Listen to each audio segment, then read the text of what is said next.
Qingdao is a leading co-working community in China. We started in 2009. At that time, we were the first one in China.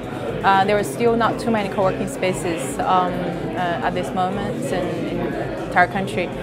So we're actually busy to share our knowledge with people who want to get involved in building community space and to help them also start co-working center themselves. I heard last year was, co-working was really hype and people got excited about it. But this year, I think we should focus very much on how do we get this thing done. So that's why I just throw this question out: and is money a dirty word? And how do we actually sustain ourselves and don't become a slave of money? I think money is extremely extremely important for any business. If you're like a commercial business or a social business, it doesn't make any difference. You have to find a way to support your organization, support your vision with enough cash flow. So I mean, it is not a dirty word at all. Based on my opinion, you have to be able to manage the money in a really, really smart way. We should focus very much as a co-working center. We should focus very much on the community and building assets based on the community. And so trust, relationship, and reputation, and creativity, and these are all the keywords coming out of this, connecting people and sharing things together. And this is all the biggest asset you could gain by organizing co-working community. So there are many business could be generated based on all these keywords I just mentioned. So people just have to be very creative on that.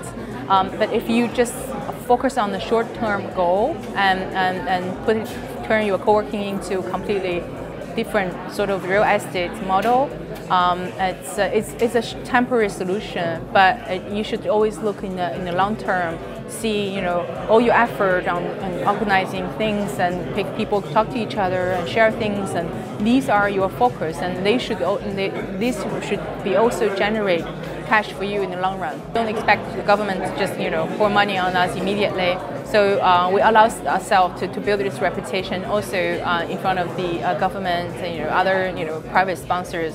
So I think public money is extremely appreciated, but it should be used in a really very smart way, and it should not be something you can depend on. And I think as any entrepreneur, you should be able to generate enough cash just to sustain your business. And if there's some public funds coming, then you can do something more with it. But to be dependent on public money is vital. Il y a un an, on a organisé donc la première conférence européenne sur le coworking. Et à l'époque, par exemple en Belgique, il y avait un espace de coworking qui était opérationnel, qui était le Hub Bruxelles. Aujourd'hui, on est moins d'un an plus tard et il y a pratiquement 15 espaces qui sont opérationnels.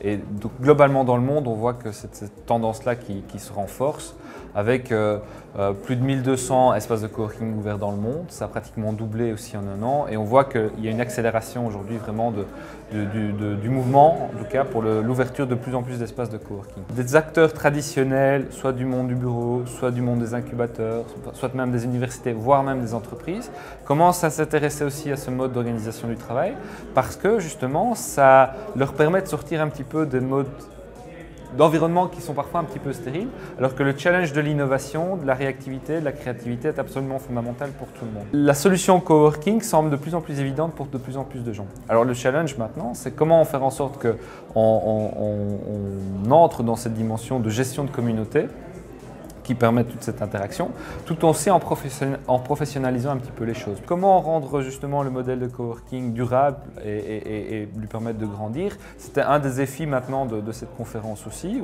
voir aussi comment on pouvait partager et articuler des offres de coworking avec des offres plus traditionnelles.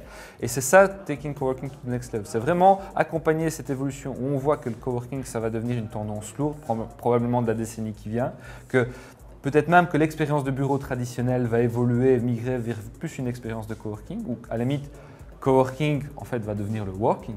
Et que l'expérience que les gens vont attendre quelque part d'un environnement de travail, ça va être aussi de pouvoir travailler de façon peut-être plus informelle, plus conviviale, avec des gens qui vont pouvoir vous permettre de rencontrer les uns et les autres de façon plus flexible, plus mobile. Et quelque part, ça correspond aussi au changement de mode d'organisation des entreprises. Le coworking n'est pas stimulé par juste les fans du coworking, c'est que le coworking est une solution qui apparaît évidente pour les gens aujourd'hui pour répondre à de nouveaux défis en termes aussi d'intégration de nouvelles valeurs, de nouveaux modes de travail.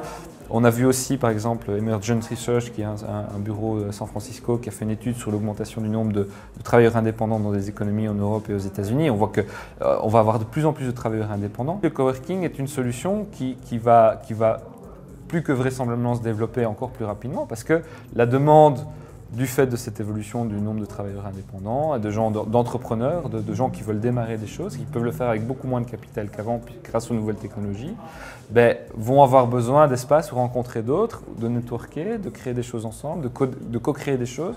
Et de nouveau, la solution évidente pour ça, ou l'espace, le cadre pour le faire, c'est l'espace de coworking. Et donc là aussi, c'est un constat qu'on fait aux États-Unis, c'est un constat qu'on fait en Europe, c'est un constat qu'on fait en Chine, c'est un constat qu'on fait au Japon et à peu près dans tous les pays aujourd'hui.